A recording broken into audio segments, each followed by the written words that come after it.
महाभारत में चीरहरण के समय श्री कृष्ण ही द्रौपदी की लाज बचाने क्यों आए थे? अन्य रिश्तेदार या उनके पति ऐसा क्यों नहीं कर पाए?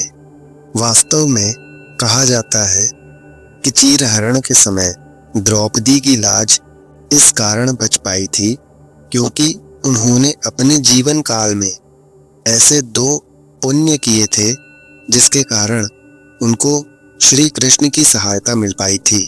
सबसे पहली घटना वह घटना है जिसमें कहा जाता है कि द्रौपदी एक बार नदी में स्नान करने गई थी। तभी वहां पर एक साधु भी स्नान के लिए आए थे और स्नान करते समय साधु के कपड़े पानी में बह गए थे। तब साधु बाहर निकलने के लिए बहुत संकोच मान रहे थे। तब वे पानी में से निकलकर एक झाड़ी के पीछे छिप गए। तब द्रौपदी ने उनकी मदद के लिए अपनी साड़ी का एक टुकड़ा उन साधु को दिया था और उनके मान की रक्षा की थी। तब उस साधु ने प्रसन्न होकर द्रौपदी को बहुत आशीर्वाद दिया और कहा कि तुम्हारा यह पुण्य निश्चय ही तुम्हारे काम अवश्य आएगा।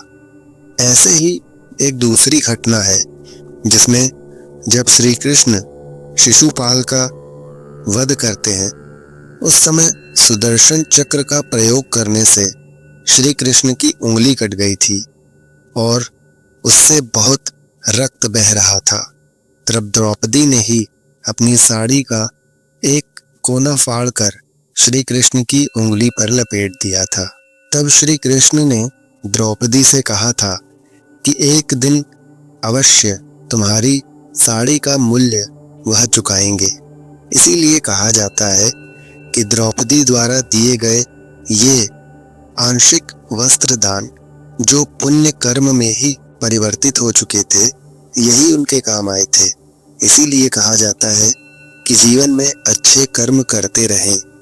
आपको बता दें मित्रों कि द्रौपदी यज्ञ से उत्पन्न यज्ञ सेनी थी जो कि देवताओं का प्रसाद थी, जिसे उनके पिता ने एक पुत्र की प्राप्ति की इच्छा से जब एक हवन किया था उस वक्त प्राप्त किया था।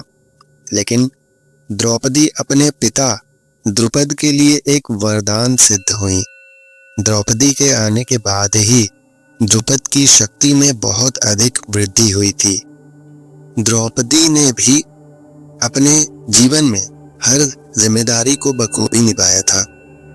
मित्रों, आप द्रौपदी के बारे में क्या जानते हैं? कमेंट करके हमें अवश्य बताएं और ऐसे ही ज्ञानवर्धक प्रसंगों के लिए इस चैनल से जुड़े रहें। यदि इस चैनल पर आप नए हो तो इसको सब्सक्राइब कर लें और यदि ये वीडियो आपको अच्छी लगे तो इसको लाइक करना ना भूलें। धन्यवाद। राधे राधे मित्रों।